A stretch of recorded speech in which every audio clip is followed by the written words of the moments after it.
Welcome to plus TV. ఈ రోజు మనతో పాటు film and political analyst Chittibabu గారు ఉన్నారు.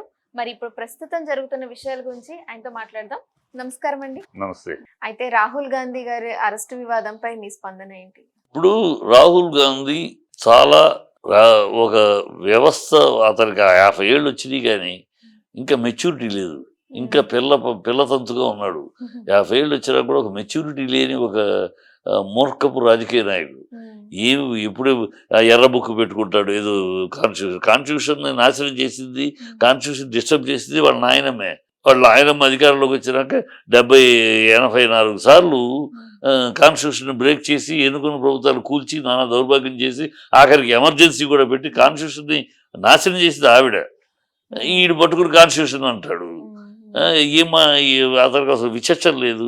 ఎందుకేమో విదేశీ గడ్డ మీదకి వెళ్ళి ఇండియా దేశమే కాదంటాడు. విదేశీ గడ్డకి వెళ్ళి హిందువుల్ని టెర్రరిస్టులు అంటాడు, హిందూ తాలిబాన్లు అంటాడు వాళ్ళ కాంగ్రెస్ వాళ్ళు. ఇది దాన్ని ఖండించడు.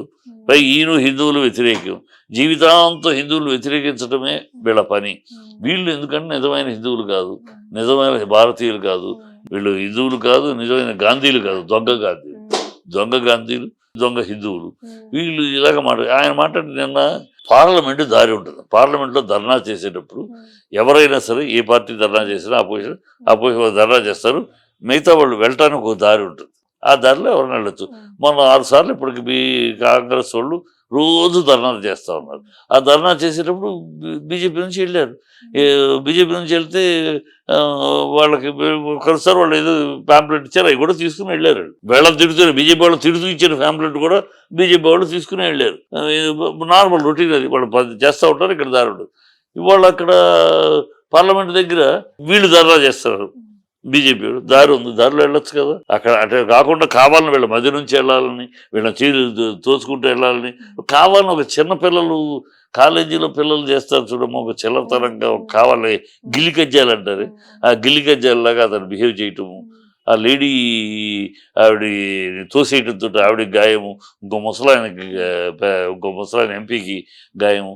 ఏమో ఇప్పుడు మర్డర్ అటెంప్ట్ కిందే అది. స్పీకర్స్కి కంప్లైంట్ ఇచ్చారు. స్పీకర్ రియాక్షన్ ఎట్లా ఉంటుంది ఏంటో చూద్దాం. అతనికి అరెస్ట్ చేయడానికి అవకాశాలు ఉన్నాయి, కానీ చేస్తారా చేయరా అనేది క్వశ్చన్ మార్క్. ఎంత ఇడిచినా ఎంత చెడ్డ ఒక అపోజిషన్ లీడర్ కదా ఓ పార్టీకి ఆ పార్టీ దౌర్భాగ్యం పార్టీ అవ్వచ్చు, ఈయన ఒక దౌర్భాగ్యమైన నాయకుడే అవ్వచ్చు, కానీ స్టేటస్ ఒకటి ఉంటుంది కదా ఓ పార్టీ అపోజిషన్ పార్టీ లీడర్గా. సో అందుకని అరెస్ట్ చేస్తారులే చూడాలి. కానీ అతను చేసింది చాలా ఇమ్మెచ్యూరు, ఒక పిల్లతనపు చేష్టలు, ఒక పద్ధతి లేని, ఒక డిగ్నిటీ లేని చేష్టలు. అతను టోటల్గా అసలు పార్లమెంట్లో డిగ్నిటీ ఏనాడు మెయింటైన్ చేయట్లా. ఏదో అతను పిచ్చిగా చేతులు ఇట్లా ఊపి అది ఊపి ఒకరోజు దేవుడు బొమ్మలు చూపిస్తాడు పార్లమెంట్లో, ఏదో పిచ్చిగా చేస్తూ ఉంటాడు. అది తనకు చాలా గొప్పగా చేస్తున్నారని ఫీల్ అయిపోతున్నాడు. ప్రజలు అసహించుకుంటున్నారని తెలియట్లా. ప్రజలు అసహించుకుంటున్నారు. అతనికి డైలీ బరామీటర్ పడిపోతుంది, ఆయన వల్ల కాంగ్రెస్ దిగజారిపోతుంది అని అతని పక్కన భజన గ్యాంగ్ ఆహా ఓహో అంటూ ఉంటారు. మనాడు ఆ భజనకి తేలిపోతూ ఉంటాడు. సో చాలా వర్స్ట్ బిహేవియర్. నేను చూస్తే ఈ మామూలు కొత్తగా పార్లమెంటుకి ఎన్నికైన వాడు కూడా బిహేవ్ చేయడు.